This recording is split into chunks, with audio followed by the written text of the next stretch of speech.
Minister, and I think it was a really important occasion. The title is A Coalition of Resistance, Not a Government for the Bankers. And I have to say that the National Pensioners Convention is on board with that title and with that campaign.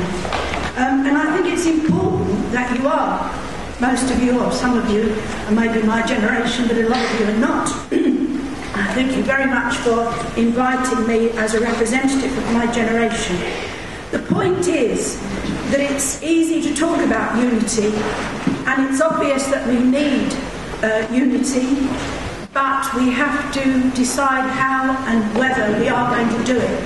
And it means that we have to understand that all those small and larger groups who have been keeping the flag flying of socialism throughout a period when the working class hasn't had its own party have got to decide that they are going to unite and get together over the issues that are facing the working class as a whole, not only in this country but internationally. And we've got to go beyond the point of having groups that meet together and decide that they're the most important thing and then rejecting perhaps other groups. We've got to overcome that, and I think it's really important.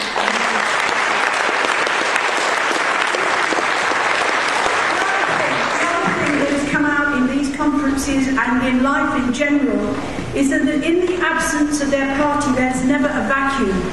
People have joined together all over the place in local and national campaigns of all kinds.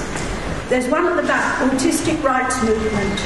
There's defending schools, defending hospitals, supporting victimised workers, joining a picket line, health and safety issues, anti-racism, defending asylum seekers, and all of those things. Now we have to face up to the fact that we must all fight our corner and fight everybody else's corner together. And I say this instead of simple opposition to the European Union being our main theme, we must positively build unity with workers, pensioners and students across Europe. I don't have to explain why. Our speaker explained that very well, and it's obvious that that is the feeling here. So we have to do that positively.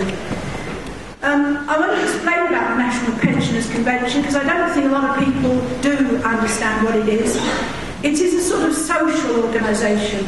It's non-party political, but it was originally set up by the trade unions when Jack Jones retired as the president or the general secretary of the Transport and General Workers Union. Remember that organisation? We have 17 regions and we have affiliates representing 1.5 million pensioners. With a very small team of people, we have 3 workers, and we have the rest of us are, sort of unpaid volunteers, elected positions, and so on. We have positive, well-researched policies, and they're aimed primarily at the dignity and security of older people.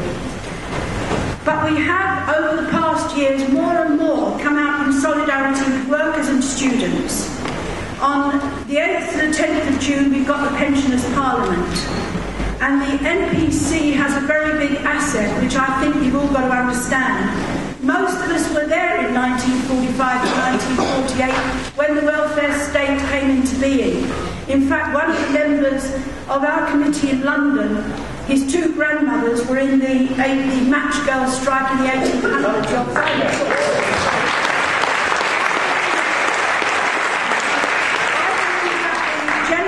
Results in councils all over London and in constituencies where Socialist Labour candidates were elected with bigger majorities show that millions of people want to defend those gains. And I think it's important that we link up across the generations. One of the things that I want to tell you is, and I will end here because I know that we have joined with pensioners across pensioners' organisations in Europe to demand, we are campaigning across Europe, no freezing of the pensions, no increase in the retirement age. And that was motivated by the enormous developments in Greece of pensioners and others who are fighting that particular campaign. We also call for free social care paid through taxation. And we're going to pursue that policy, whatever government it is in, because it didn't really matter to us whether it was a Labour government that was attacking us or a Tory government that's attacking us. Our fight goes on amongst all of them. Our slogan is billions for bankers, peanuts for pensioners. And we want to join with others locally, regionally and nationally in this coalition of resistance. Local anti-cuts group, or whatever you want to call them. So now we've had to go ahead from this conference and make sure that the first thing we do is to talk to somebody on the bus or somebody on the train or somebody we meet in a queue and invite them to join with us, because there is no other way forward. Thank you.